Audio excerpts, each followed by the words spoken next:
episode of spaceexplr. We have a very special guest on today, and his name is RUZEEN FARSAD. So RUZEEN takes photos of the things in space, and he enjoys sharing his experience with others via YouTube, as well as teaching how to edit photos, as well as reviewing equipment, which of course you can find all of that on his YouTube channel, Astrophotography, which of course all of that, Instagram, Twitter, Facebook, and the website astrophotography.com is included in the show notes. So make sure to go and check it out and get in contact with RUZEEN himself. So he enjoys using YouTube as well as his social media channels, as I talked about, to help inform, inspire, and share the greatest hobby in the universe, which is astrophotography. So again, RUZEEN, I want to say a big thank you again for coming over to this show. I really appreciate it. No problem. Thank you for having me. It's really nice to be here and to be able to speak with you and share everything. Exactly. It's awesome. And I know we have the right person for that for today. So look, what about your personal background? Can we talk about that? I mean, because I think that's kind of the key issue, or I wouldn't call it an issue, let's say a key point for people if they want to get into astrophotography is like, how do you get inspired? Like, how did you get personally inspired to follow this hobby? Okay, so my earliest memories when I was young and staying up way past my bedtime was flicking through the TV and finding this gentleman with a monocle talking about space. And I didn't know who he was at that time. I just saw really pretty pictures of galaxies and nebulae, which I now know are galaxies and nebulae. And I obviously know that was Sir Patrick Moore. And then for the longest time, I had this arm's reach interest in space. And then as I got older, it grew more and more and more. And then I think it was in 2016, Christmas time, I got a telescope from my brother and his wife, my first little telescope. And I started looking at the moon, and it really didn't take long for me to start holding my phone up against the eyepiece to take pictures of it, because I saw it and I was like, I need to share this. This is amazing. This is wonderful. And then from there, it was a very steep fall into the forums. How do I take photos, the equipment and things like that? And then I eventually managed to get my first rig together and started taking photos, and kind of from there it grew a bit. Here you go, and still goes to this day. Because again, Yeah. as I mentioned before I started recording, like I see the way you go, like on YouTube channel and again on Instagram, and you can see actually the work improves over time, and it's a continuous journey. I mean, like, I don't think that it's possible to learn everything when it comes to astrophotography, because there's always something new comes up, a new software, a new mount, a new scope, like Yeah, absolutely. Sorry for interrupting you. And that's the thing, like, no one should act like they know everything, especially when it comes to equipment, because everyone's going to have a different opinion or a different review on it and things like that. Like, some people might absolutely love Schmidt Cassegrain telescopes, and they're not kind of my deal. I will use them, but they're not my thing. So we might have conflicting interests in them. So the fact that no one can understand everything, but every day you're learning a little bit more and you can apply a new bit or new software, like you said. And that's where it is, about learning yourself and then sharing it with other people, and everyone else can learn, and we get stronger all together. Exactly, stronger together, and that's what it is. Yeah. So you mentioned before, kind of, in astrophotography, just like anything else, there is a slight learning curve, which is in astrophotography. There's a lot of that learning. And you mentioned that you've been part of the forum. So are you talking about Cloudy Nights? Like, which forum are you talking about? Actually, it was part of Facebook groups. Okay. Facebook groups. Yeah, I don't know if I can name them. Yeah, one of them was astrophotography and amateur astronomy imaging. It might be that. I might be paraphrasing. The other big one was telescope addicts, and I would be in there basically every other day sharing a question. Oh, what's the difference between this mirror and that mirror, and why should I have a spherical or parabolic mirror, and difference between refractors and reflectors, etc. And then there was also a couple of channels on YouTube that I followed, and they informed me as well. And then from there, it was just, you just learn more and carry on. So there is a learning curve, absolutely. I think there's quite a steep learning curve, but like a lot of things, it can be as complex or as simple as you want to make it. Okay, so let's talk about, getting involved with it, because like when I talk with people just like yourself who are heavily involved into astrophotography, which, you definitely are. So when I ask them the question about getting started and buying first equipment, everybody gives kind of different answers. Well, at the same time, it's kind of the same, but everybody has their own personal, opinion on that. So what is your take on buying equipment? Like you said, there's a thousand different answers here. My take on buying equipment would be don't get the gear acquisition syndrome, gas. Don't get that. Don't worry about the really big, pretty stuff. If you're an adamant on getting a telescope, then I would say getting a wide refractor telescope. Wide being like a short focal length, 240 millimeters. Things like a Skywatcher 72 ED, EvoStar 72 ED. They are, because they see a lot of the sky, they're more forgiving to use to begin with. Or even you can just use camera lenses. I've taken some photographs with a normal Canon DSLR with the 1.8 millimeter, 50 millimeter prime lens, and that can work perfectly fine. The most important part about getting into it is the mount. And a lot of people will bang on about this. The mount is the most important part because that's the bit that tracks the sky and holds all your equipment. If you've got a cheap mount, it could impact your final result. Similarly, a nice, big, expensive mount could also impact your result. So it's not a case of run off and get the most expensive one because all the gear and no idea kind of thing. You want, like, if you've got a smaller budget, I would say going for a sky tracker like a Skywatcher Star Adventurer or an Ioptron Sky Guider Pro that you can just put a small DSLR and a camera lens on. It's portable, it's very quick to set up, you can just bang it down and get on with it. Whilst if you then want to go into the more deep sky telescopic astrophotography like I do, actually one of the mounts I first recommend, I have a video of this on my YouTube, it's the Skywatcher HEQ5 Pro. And the issue about them is they're expensive. That's the problem with these mounts. It's a very expensive hobby, but you can kind of set your price point. There is a minimum bar of entry, but you can kind of set your price point. Okay, got it. So again, the advice that you gave is kind of similar, as I said, to what other people are giving. Again, it makes a lot of sense to build a solid mount if it's either, the one that you talk about Skywatcher EQ6 or, Pro, or maybe something else, but basically something solid that you can build on. So Yeah. if you're going to get the, DSLR camera that maybe you're going to buy or already have it, and you're going to just do a Milky Way and maybe some nebula shots. And of course, maybe we can go into details and explore what you can do with DSLR just alone. But, like I have some people questioning me, like, are you not going to ruin your DSLR by shooting all these space images? Will be able to still use this on a kind of day-to-day basis, or is it going to ruin my camera? The answer to that question is if you modify it. So with astrophotography and DSLR cameras, there's what's called the astrophotography modification. If I knew, I would have had my pot of bits here next to me. But there's a filter in a standard camera that blocks infrared light, and the modification is taking that filter out, so makes the camera more sensitive to that part of the spectrum. Because emission nebula, I'm trying to think of like Flaming Star Nebula, California Nebula, they're called emission nebulas. They're very red, they're very hydrogen alpha heavy, and that's up in the like 650 nanometer higher wavelength. Stock cameras kind of cut that detail off. So we modify our cameras to let them do that. Now, the problem is if you modify your camera, it's no longer really suitable for day-to-day use. It's kind of a dedicated modification. You can use stock cameras, absolutely, for astrophotography, for Milky Way especially, star trails, time lapses, Milky Way, galaxies, and reflection nebula like the Pleiades. You don't need to modify your camera. So that you can still use it day to day as your daily driver.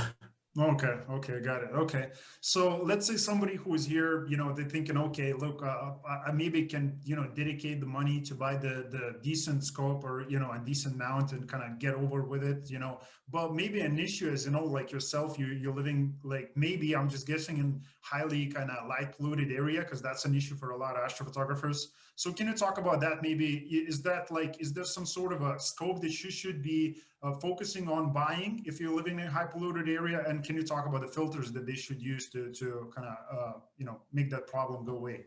Yeah. So I don't know if you've heard of it, or if the listeners heard of it. It's called the Bortle scale. And it's a scale that goes from 1 to 9, and it measures light pollution. 9 being like in a city like London, for example, and 1 being in the middle of the Pacific Ocean. Yeah. I live in Bortle 6, which is kind of high. Now, in regards to your question, the telescope doesn't really affect your light pollution. You can have the big one or the small one, whatever. The bigger the aperture, so the bigger the opening, yeah, it's going to let more light in, and you have to compensate for that. But the main savior here, the hero, is the filter. And these are called light pollution suppression filters, LPS. These are filters like the astronomic CLS or CLS-CCD filter, Optolong L Pro, filters like this. They're called broadband filters because they let through the entire spectrum, but they block off man-made light, basically. Another one with this, more specialist, are called narrowband filters, and they isolate specific wavelengths of light, like the hydrogen alpha band, oxygen, and sulfur lines. And they are ideal for, if you're in Bortle 9, like in a city, you kind of really restricted to using these narrowband filters, or else you're just going to have terrible light pollution. So the scope doesn't really impact light pollution. The filter impacts light pollution. Okay. So overall, okay, so let's talk about the, you know, coming back to the scope and the mount, like what people should expect, like what's the minimum budget that, you know, and of course, maybe you can talk about your first equipment at the same time and how much maybe you spend on it and what people should expect, because we talked about and it said, you know, it's a little bit pricey because we can go from $60 to $20,000 and up and $200,000 and up when it comes to equipment. So what do you recommend for beginners? Again, it kind of depends on where you are. If you are absolutely adamant that you want to take long, deep sky exposures, you're probably looking at about £1,500 to £2,000, Great British pound sterling. If you just want a nice camera mount to put your DSLR on, well, there's these ones called the Omegan Mini Tracks, and these are clockwork mounts. So you turn a dial and it ticks away for an hour, and you can just put a DSLR on them. They're good if you want to just do wide field night sky with your DSLR, for example, or Milky Way. They're good for that. And I think they're about £100. They're actually relatively cheap. If you want a more versatile thing, you're looking at the Skywatcher Star Adventure or the Ioptron Sky Guider. They're about £200 to £350. And then you need a tripod with it as well. So you're looking about, the Ioptron is more expensive. You're looking more about the £400 range. But the nice thing about, like I mentioned earlier, these are really small. I don't have it to hand, but they're really small. You can just throw them into a backpack. And if you travel a lot, you can just hike to a lake bed or something, set it up within minutes, and off you go. Whilst the bigger mounts, like the Skywatcher HEQ5, they retail at about £800 brand new. And the HEQ5 Pro was my first mount when I did the research. I got one secondhand for £400. And then from there, like everything else goes on top of it. My first telescope was a Celestron T70. It's a small travel telescope. That's the one I got for Christmas. But the first telescope I actually bought was a Skywatcher 156-inch Newtonian telescope. And that was one of the first ones I got to put on this mount and actually started taking photos with just a Canon 450D, which I bought from eBay for £80. Okay. Okay, good. So can you talk about the current equipment that you're working with? Currently, my main mount is a Skywatcher EvoStar. Yes, it's Skywatcher EvoStar 80 ED. So this is a doublet, so it's 2-lens refracting telescope. One of the lenses is high quality glass. That's a telescope. The mount is the Skywatcher EQ6R Pro, which is a really solid mount. And then I have guiding cameras, guide scope, which is a small Astro Essentials guide scope with a small ZWO camera on the back. And the two cameras I use is either a Canon 600D, which has been modified, or a dedicated astronomy camera, which is the Zwo ASI 071 MC Pro. So that camera retails at £1,500. So this is one of these cameras that you don't need this camera at all to start with. You can use a DSLR, but there's certain perks with this camera because it's cooled, it's dedicated, It's designed for this job. Okay, got it. So what about the people that are saying, okay, it sounds like, we giving me like all these numbers, 1,500 pounds or dollars or euros or, yens and rubles, doesn't matter, but it sounds pricey, it's 2 grand and up. So what about maybe using some, let's say Telescope Live type of, stuff where I don't have to buy any equipment? Like, what would you say for those people? I actually used Telescope Live. Telescope Live approached me to have a little go with them. And the problem with these remote telescope software, telescope systems is they're expensive. They do get very expensive very quickly. You want to like buy an image, well, buy time on a telescope, and it could be 80 credits. And when you look at the conversion value, you're paying £80 for this image. And if you do that several times, you've paid £300. You could have bought a mount. You could have bought like a small amount, an EQ3 mount, or a Star Trek amount. You could have bought one of those by then. So, but at the other hand, using Telescope Live or iTelescope, etc., there's a load of advantages because you're using top of the line gear in the darkest places in Earth. You get in high quality data, but it also racks up very expensive very quickly, I found. Okay, yeah, it does make sense because I checked it myself before as well, and it's like, yeah, depending what you're looking to shoot, it could be very pricey, and I guess the starting point is still pricey, and unless you're kind of looking to do this, a few times a year, maybe, maybe to take some, photos with a, with observatory and just print them and put them on a wall, and that's pretty much it. Maybe that's it, but if you're looking to get involved with it maybe full time or maybe half of the time or whatever time you have, and you want to do this yourself, yeah, I mean, it's definitely option is go maybe DSLR amount and maybe upgrade it from there. So yeah, I mean, if you've got a lot of money and you don't, well, a lot of money sounds a bit rude, but if you have the spare money for it and you don't have the time investment to get all the equipment to learn it all, you can't stay up at night because you've got other commitments, kids or whatever like that, or you're got some kind of disability, then these online telescope systems would be ideal. Like you said, just take a few pictures a few times a year, edit them, because you can then edit them for hours, get the picture, print it, off you go. Like, it's different strokes for different folks. Yeah, exactly. So when it comes to editing, what would you recommend? Because there's more than a few softwares, Deep Sky Stacker, PixInsight, Photoshop. So can you talk about what you're currently personally using yourself? Personally, I use Deep Sky Stacker and Photoshop, but I have used AstroPixel Processor and I have used GIMP and Affinity Photo as well. I've not used PixInsight yet because I just don't have the time or the bother to learn how to use it, because I've always had it's really complicated. Is it? Apparently it's really complicated. Okay. So So sorry for interrupting. So what is the pros and cons? Because you're still using the Photoshop, which is, so Deep Sky Stacker, first of all, is that like a monthly recurring payment or that's one-off payment? No, Deep Sky Stacker is completely free. Free. Okay. So what are the pros and cons? So when you compare that, let's say, to the Photoshop? They can't be compared. They're two different things. Deep Sky Stacker, so in astrophotography, we take multiple images, like lots of images of the same thing, and then we layer those photos on top of each other. It's called stacking. So that's what Deep Sky Stacker does. You then take that image into GIMP, Photoshop, or things like this, and then you do your editing itself. This differs to like PixInsight, which will then stack and edit, and Affinity Photo can stack and edit as well. So got it. I use Affinity, no, sorry, not Affinity, AstroPixel Processor. Got it. Okay. So when it comes to Photoshop itself, I mean, would you go in the future with the PixInsight? Let's say, even though, because most of the time people say they're using PixInsight because it's one-off payments, and again, yeah, Deep Sky Tracker, which is like it provides you the stacking option, and then you go and edit the pictures. So whatever it's Photoshop or PixInsight. So would you go with the PixInsight sometime in the future, or is it gonna continue? I mean, how difficult it is for the people who are the beginners to learn how to do, the editing with Photoshop? Is it complicated? It's not like editing any photos at all. It's like I did a bit of photography beforehand, just terrestrial photography. And when you're editing it, you do a bit here and a bit there and that you kind of things like that.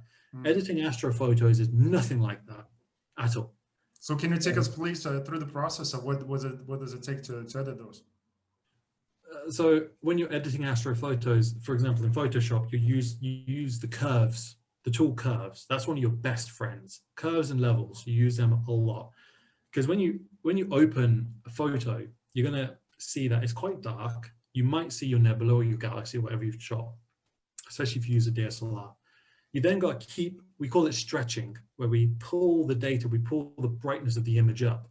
And that's from your first steps that you do 3 or 4 times. You'll just raise the overall image brightness. And then you need to, it's called the S curve or the contrast curve, where you bring the levels in the darks down, but then you bring the lights up. So your histogram will form an S, not your curves will form an S. That helps make the background sky darker and your deep sky object step out a bit more.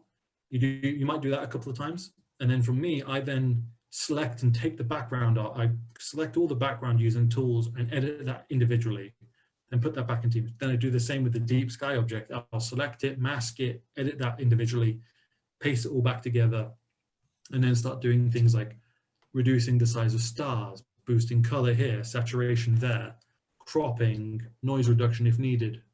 So there's many, many steps involved with it, but at the first time, it's very complex. And then it's like any skill, the more you do it, the more familiar you get with the tools and the faster you can become at doing it. And I actually have tutorials on GIMP, Photoshop, and Affinity Photo on my YouTube. Here you go. Yeah, I mean, you have a lot of great content there available. So make sure, guys, that you go and subscribe and check it out, because some of those are, short enough. So it's easy for you to digest, 5 minutes, 10 minutes, and, up to 15 minutes and up. But great videos, again, giving you, all the strategies on how to do it. So, but let's say if it's like I see one of the pictures, let's say it's Orion Nebula. So how long does it take for a person to, to basically to do it with Photoshop to make sure they will come out as the way it looks, let's say on Instagram or YouTube? Depends on your skill level again. I know some of the astrophotographers, well-known ones, they drop hours and hours into their images. For me, I probably use about an hour and a half, 2 hours per image. And then I'll leave it for a bit, and then I come back to it, leave it, come back to it. And one thing I'm noticing is very important to send that picture to different devices, because my monitor looks different to my laptop, which looks different to my phone. Okay. So when editing a photo, you probably want to budget about an hour at least, up to 2 hours. And again, it's the sky's the limit. You can tweak every slider as much as you want. My workflow is quite gung-ho, admittedly. Like, I have a routine in my head. I go levels, curves, levels, background, foreground, noise reduction. I have a very set way of doing things, so I can just blast through it. If a picture starts throwing up issues like halos or gradients, then obviously it slows things down. But if you're doing your first edit, I'd probably say you're probably only going to spend 20 minutes on it, because you're going to get very excited. You're going to go slide, get it, and want to share it. And I kind of urge people to not share it immediately. So you do your edits, leave it, sleep on it. You're going to be really excited, so sleep on it, or just leave it for a bit and then come back to it. Yeah. So when it comes back, sorry, and when it comes back for when we're talking about coming back to the projects, I'm sure that you're probably coming back on some other astrophotographers as well. Let's say you took some photos of a nebula or galaxy, and you're taking these images 2 years after, because again, you gain some skills and the knowledge, and maybe you're applying different tools, and you kind of re-editing them again, right? Yeah. So on my Instagram, one of the last ones I shared, or was it my Twitter? I think it was on my Twitter, was an Orion Nebula that I shot in 2018 using the Newtonian telescope, actually. And I just revisited it again the other day, and I got a completely different image out of it from when I first did it. I don't have the first one shared anymore, but I just remembered when I did it back then. I think it's on my personal Facebook. And when I compared them, I was like, yeah, okay, yeah. So that's one thing a lot of us astrophotographers preach about, is keeping your old data and then coming back to it when you've gained more skills and more experience and more expertise. Yeah. So that's some great, tips that a lot of people don't share. Is first of all, taking the photos through different screens. So let's say from laptop to the phone and to the, monitor, of course, if you have that, and then keeping those images, saving those in a drive file, so we can, process those images sometime later in the future, once you're going to acquire, more skills. So talking about your personal, achievements, because by looking of your Instagram, and, it's phenomenal what you're doing, with your work. So what would you consider is like your biggest, achievement so far? Actually having an audience to speak to is my biggest achievement. I started astrophotography, sorry, as a personal documentation. I just did it for myself to like document my journey. YouTube was just a document my journey, pictures, things, and then some people started enjoying watching me. So then it kind of stemmed from there. So yeah, my biggest achievement is having people who actually care what I'm doing. That's kind of mind-blowing. And the last time I checked now on my YouTube, for example, I think it's 6,100 people, subscribers. Yeah. Nearly. Exactly. Yeah. So that's amazing, because I mean, you deserve all these followers and likes and everything and more, because that, look, if you're putting out content, which is for you're putting it frequently, you put it consistently, and that's what matters as well. And but it's there. You coming from a service standpoint, you're looking to educate and inspire more people, because that's exactly what I do with this show. Like I told you prior to the interview, like I don't even have the telescope that so having personal myself, because I'm learning at the same time too, asking questions like deep sky stacker, and then I find out it's not editing process. So no, I'm making those stupid type of things, but look, it's a learning curve, which is saying like for everybody, because it doesn't matter how much you know, and look, everybody can get involved with it. It's either through creating a podcast, or just posting pictures, or commenting, liking, going and subscribing to to RUZEEN's YouTube channel and learning from there. I mean, there's just get involved with it, and because, as I told you before, it's a collaborative effort. Yes, So make sure, exactly. So make sure to do those collaborations. So, I mean, what would you say for the people when it comes to getting involved? Because being kind of passionate, because sometimes it's tough, especially right now, the COVID, the economical problems. People don't know, uncertain what's going to happen with the future. But at the same time, as we spoke before, there's a lot of great things happening across different, space industries. So what would you say to the people about, why you should get involved with astrophotography? A lot of people get into astrophotography for different reasons. Some people like the science behind it. Some people like the pretty picture at the end. Some people like the technical challenge. I, for example, like the technical nature of astrophotography, like all the geeky parts of it. And I also find it's extremely relaxing. There are times, especially at the beginning of your journey, it's going to be tough. Like, I'm not going to sugarcoat it. It's going to be tough. Guiding's not going to work, or your tracking's not working, your polar alignment's out. You're going to be out there in the cold. You just got to fight through it, because the end result is worth it. But I don't want to sugarcoat it. I like to be as clear as I can. But to me, when everything is working nicely, and you're sitting out there and you're listening to your equipment just humming away, and you're there under the sky, it's very relaxing, very zen-like. And then you have the picture at the end as well. I actually find the editing is quite therapeutic, quite, again, zen-like. You're sitting there, you're looking at this picture and this end result coming together. And then again, when you're sharing it and learning from other people, and you're getting the critique back, and then you can take it into your next image, and you'll slowly see the improvement over time. And that's a great sense of achievement also. I find it's great character building, very, very good at building your own expectations as well, because you're going to go into it most likely with this thing like, oh, I've seen this photo and I want to replicate that photo, and you're not going to. And that is very important to know, is that set your expectations and then grow from it. And that's what you'll see is over time, like what I said about starting this whole thing about documenting myself, was I want to see the improvement. And you can, especially if you do something like an Instagram or a Twitter or a YouTube or anything like that. I encourage people, if you're going to be doing it, make an Instagram, share your Instagram, look at it, go back to it yourself. On my Insta, I will go back to my first few photos again and go, oh yeah. And you'll see the improvement. And I think it's very character building because of it. You'll set your expectations, you overcome challenges, you gain experience, skills. It's very useful. Mm-hmm. And I love the fact that you're saying that it's Zen-like, which I think during these times, there's a lot of people who are missing that Zen. They need to relax and kind of, and that's one of the best ways, because, if you just look up and you just imagine what's happening out there with billions of different galaxies, and, like in the universe continue to expand of the speed of the universe. you know, and it just goes there, you know, and we stuck in here with all the small problems, which at that moment we think it's huge. It's the Yeah. biggest thing that I have going in my life, you know, which Mm. everything is so small when you think about, you know, universe and what's going there. So maybe that's why it's Zen like, you know. Yeah, for me, that's one of the reasons, and other people think it's absolutely breathtaking. Like I remember one of the first things I did was when you point your telescope and you're looking at the back of your camera screen and there's nothing there, and then you take a 30-second photo and there's a galaxy there, and you kind of think to yourself, what?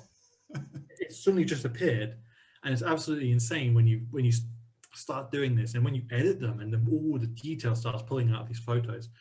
But to me, actually, one of the favorite things it's because I sometimes have this luxury, especially on the weekend, like going outside at 2 a.m.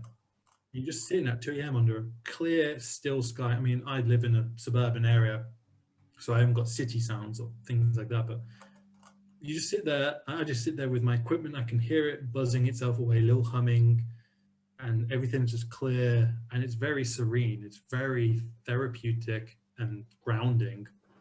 A lot of people say that it puts things into perspective. Mhm. Definitely, definitely. I couldn't agree more. Yeah. So yeah, so make sure to go and get that Zen, you know, become part of the Zen and, you know, relax yourself and, you know, have a bigger perspective because people, a lot of people, you know, hate it, love it, but Elon Musk is one of the pioneers, you know, who making those, you know, colonization things happening. Of course, part of it is NASA and different, you know, space agencies across the globe.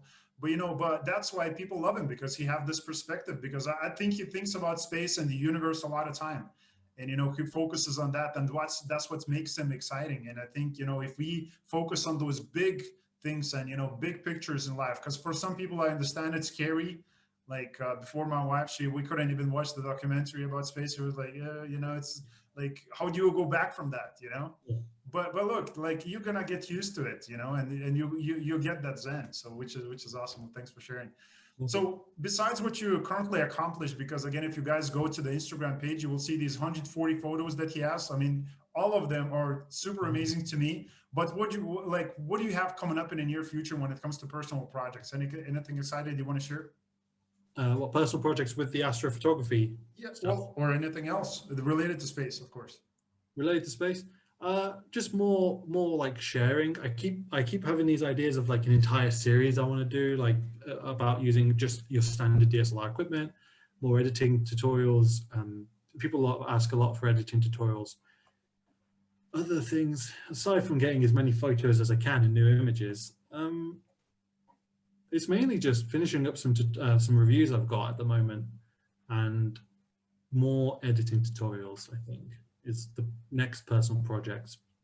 Get them done and done. I think I've got a couple of collaborations I would like to get done also.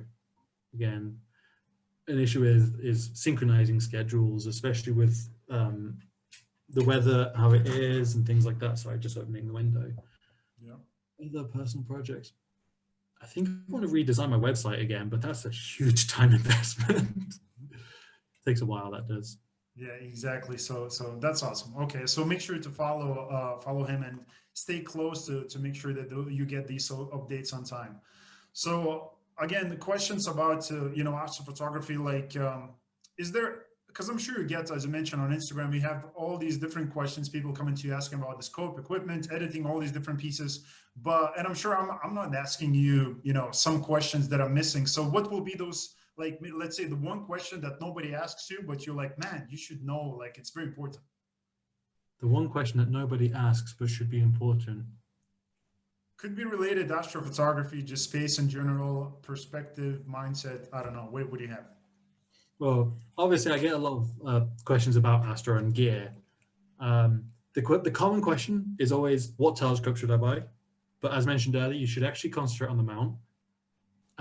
The other one I think people should ask but don't is, again, is setting the expectation. That's the one pitfall I had when I started. And when I look back to myself then, I think it was naive of myself to think that I could make these kind of pictures back then, because it's a new skill. I've taken up baking lately, and to me, when I see a cake and I'm like, I want to make that cake, and then what I actually make is nothing like that cake. But it makes sense because it's a skill, and you need to Yeah. embrace the learning curve. Don't be feared of it. Embrace it. So I think the one people that no one asks or talks about is setting the expectations. Mhm. I mean, the 10,000 rule, I mean, it's real, you know, Yeah, it, yeah. it is 10,000 real. hours and something to become proficient at it. Exactly. I mean, it's real and it's statistics. So you know, just follow that, you know, and you have to love it because if you don't love it, and that's why people just like yourself give advice for the beginners. Look, buy a DSLR and maybe a mount, you know, of course, mount maybe will cost more and maybe you already have DSLR. If you're not Mm. going to follow through with the passion, at least you will have a DSLR at the end of the day. Yeah, If you didn't upgrade it, if you didn't do any upgrading with filters, which is going to ruin your DSLR, yeah. but you know, but that's good. So besides, you know, because we before we started recording, I spoke about, you know, SpaceX crew first, you know, mission going to ISS right now, you know, today, which is actually was 2 weeks ago, you know, because you're watching this after it happened, so they're already on ISS. But besides that, what else are you watching, let's say, on different things, you know, could be astrophysics, space engineering, anything else that people should be paying attention to as well? Um, the pursuit of existence, obviously, is always something interesting to keep an eye on. The last thing that I saw was really exciting was the Andromeda halo, that they think the halo of influence of Andromeda has already started merging with the Milky Way. That was interesting to see. Um, they what was it? They regained communication with Voyager. Was it? Yep. That was interesting. That was amazing. Like that's one of these things where you think to yourself, you don't walk to the other side of town because it's 2 miles away, and you'll text someone or something like that. And if they're in the other room, you'll text, and then they fix a signal from something that's a mind-bending distance away. Um, that's the one. I think that's one thing I like most about keeping up with space news, astronomy, and astrophysics and stuff. It's just the ridiculous distances involved. When you think of things, it's crazy. Speeds, timelines, distances. Yeah. It's absolutely insane. It is insane. I mean, the photos of the nebulas that you're taking, I mean, those are 30 light years in diameter and plus. Yeah. But yeah, So like it's hard for us to imagine, you know, at least. And then you printed it and then you put it on the wall and it's like, you know, a 10 by 10, you know, inch is like, that's insane. You know, yeah. that is insane. I think that's So what would you recommend for people? Because as we talked about, it's a learning curve if you want to get involved with astrophotography. And of course, people can go to your YouTube channel because, and I'm not here, I'm not trying to pitch it, but it's so good. Again, it's so good. yeah. And that's why you have the following, because it's in depth, quick. And of course, some of those are live streamed that you have some chats about Astro and more. That's 3.5 hours. But besides that, like, would you recommend any books, anything that, you know, like old school learning through the books that people should read? And maybe you can give like top 2 or 3. Um, there was a book I used. It was called Making Every Photon Count.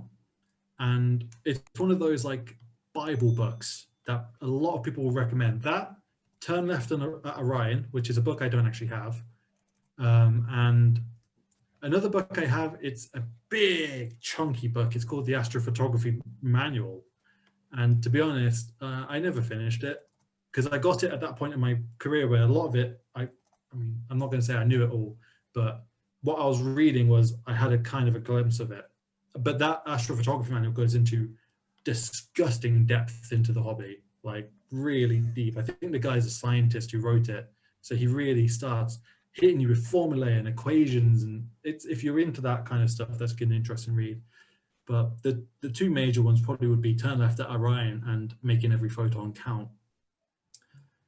As for other learning resources I used, it was actually Trevor at Astro Backyard was one of the, I mean, I think I probably speak for a lot of astrophotographers who say him was one of the big people. Yeah. And then Chuck's astrophotography as well. He's very interesting. He lives in very light polluted areas and he can show you what you can achieve from very, I think he lives in Detroit City. So he lives in a big metropolitan city. Yeah, that's a lot of it was that and asking a lot of questions on the forums. The forums I'm on nowadays, apart from Facebook groups, is Stargazers Lounge, which is, I think, basically the British equivalent of Cloudy Nights. Okay, so it's for British audience. Okay, so that's good. So again, make sure to get in contact with RUZEEN. And again, especially if you're from UK, because maybe it's possible for you to grab a cup of coffee. And I'm sure when we're going to be flying to UK, definitely we're going to be gamming some coffee, you know, if you want to. And discussing a little bit, with the projects that you personally will be going through in the future, because I mean, you have a lot of different stuff, going for you personally. It's just a matter of time and making these projects happen. But like when it comes to that, like what will be your, and I know it's maybe a big question. I don't know if you're in a cycle in life to answer the question, but hey, look, I'm still going to ask it. Like, what is your personal legacy that you want to leave behind you as well? A personal legacy is, I think I'm at that point now, it might sound extremely narcissistic, but I'd like to leave something back bigger than I am. Like, if it's simply that people have got into the hobby and they say, I learned from Ruz, or look, this is Razeen, he helped, or even just like a photo. If I ever sell prints, and I keep meaning to, and they say, look at this picture I got from him, I think that's the kind of stuff I want to leave a legacy behind. I don't think I'm going to change the world. I just want to help contribute to it. And if that involves changing someone's perspective or inspiring people, I've had a couple of emails and they absolutely touch me. Was people saying that they've watched my content and they've got into the hobby because of me and I've really helped them. And those are my favorite emails to read, especially this one. I think he was a German lad.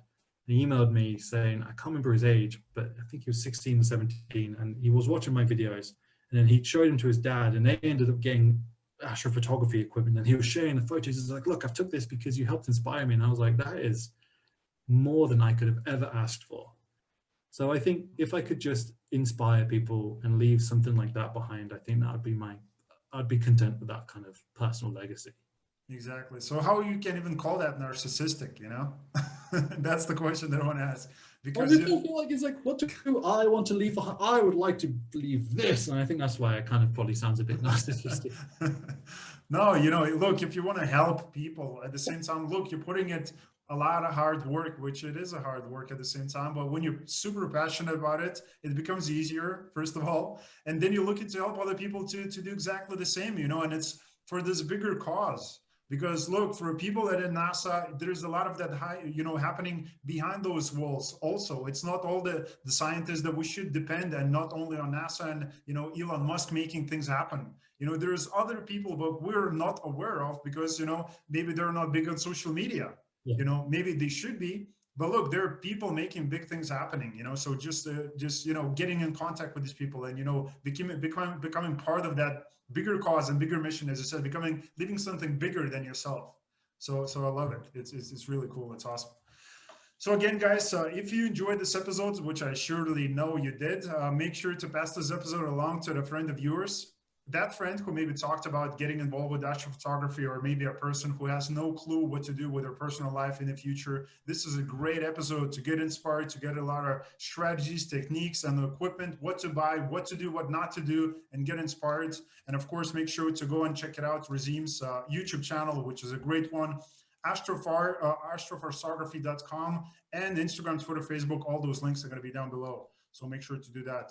Again, Razeen, for you personally, big thanks again for coming over and sharing personal journey, inspiring us, and giving all this tips and strategies. Appreciate it. Thank you again for having me, Martin. Yes, it's been a lot of pleasure, actually. Great fun being here and talking and being able to share like this, actually. Yeah, it's really good fun. I'll do it again. Yes, let's do it again. So make sure to leave a comment below if you're looking forward again seeing Razeen another time, which I know we're going to have you on and talking maybe something more in depth, a few topics, so we can dig deep and we make sure we're going to do that. So again, guys, pass this episode along, and as always, I'll see you next time, and don't forget, keep exploring.